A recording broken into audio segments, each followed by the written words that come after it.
Happy Monday, everyone. It's Margaret Martin here with your Mindful Monday.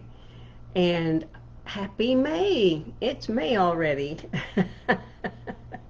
It is always, surprise. It seems that the months are just flying by at any rate. I hope you had a good weekend and were able to celebrate May Day in some way or another, and or not. Kentucky Derby was on, and other types of outings were going on, so hopefully you were able to enjoy some of those as well. This month, our focus is going to be on LinkedIn, getting down to business on LinkedIn. Lately, it seems everyone thinks they need to be on LinkedIn. Some are doing it well, some are not doing it so well after all. So, over the next few weeks of May, I'll be sharing at least one or two tips every Monday that you can learn or improve upon. So today we're going to take the obvious one. I'll say I'm not writing about and spend much time on your photo, but it is important to have a good photo. And if you have a professional headshot, yay, good for you. In the last year, some of us haven't been able to get out and get an updated one, so we've taken pictures in various ways. So, our phones have good cameras and things like that. So if you need to get someone to take a photo of you and be able to turning mine off, be able to take a good snapshot. Make sure it has good background. This is a little busy and glary, so I wouldn't recommend something like this. Outside is good as long as the light is good. So anyway, but the main thing, two things to focus on today. Headline.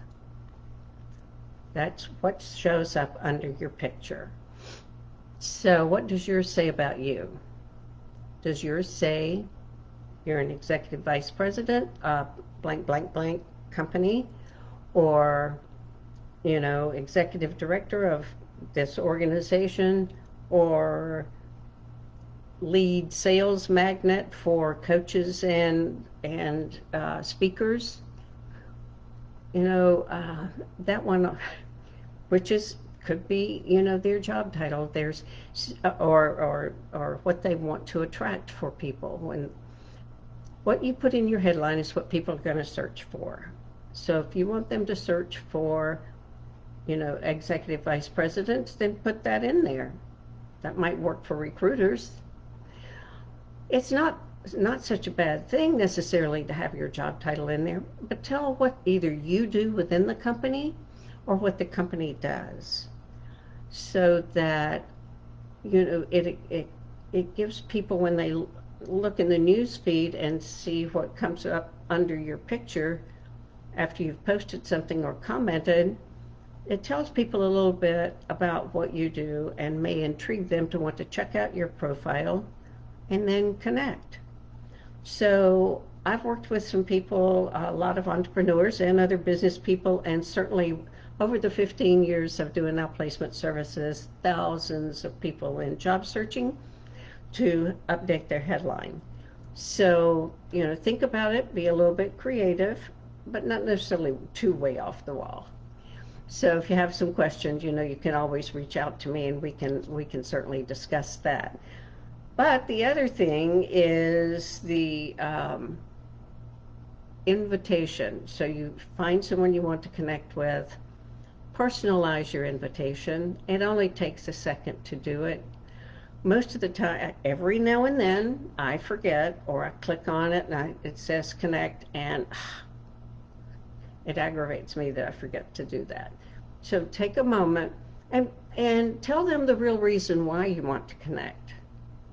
And if you are one of those people that has, lead magnet for coaches and speakers and or whatever it is in a sales mode, and you want to connect with somebody, you've personalized your invitation, and they connect, for goodness sakes, get to know them before you reach out to sell them whatever it is you're selling. There are many times I always look at their profile, determine whether I want to connect with them or not. Most of the time I do not, for those people in that type of business, because immediately within 1 week, if not within 48 hours, they send me a direct message and tell me they want to schedule time and tell me how they can improve my business. Meanwhile, they have no idea whether my business needs improving or not. So you have to be careful about that. Learn who they are. Maybe have a conversation with them. And if they start selling you, then say, you know what, this is just not appropriate. I wanted to learn more about you. I want you to learn about me. Let's then do that and learn to see if we could work together. Maybe it's you recommending me or me recommending you, not necessarily working directly with you. So there are a lot of ways to improve upon the way you receive or put out invitations. For those people who sell me right away, I message them back and say, you have just violated one of LinkedIn's key protocols. Do not sell an immediate connection. And by doing so, I will no longer be connected to you. And I wait a few hours and then, or maybe even 24 hours, and then I make sure they've seen the message, and then I delete them from my contacts. I'm pretty ruthless because, frankly, I get inundated every week with requests. I'm sure you do too. You can ignore them. It's not a problem to ignore them. If people are offended, that's their choice. If they're disappointed, again, that's their choice. Maybe they'll try to connect with you via phone. Be willing to listen to people. LinkedIn is about connecting, being linked in. So I wrote about it in my newsletter. Going to do the same thing, take some tips throughout the month in my monthly newsletter.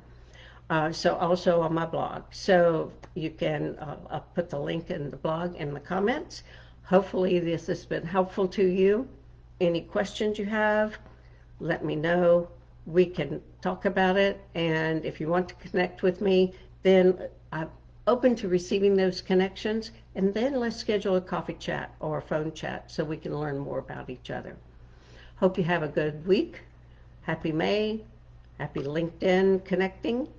Take good care. Thanks so much for watching today. Love to hear your comments and thoughts about your headline and your invitations of sending and receiving as well. All right. Bye now.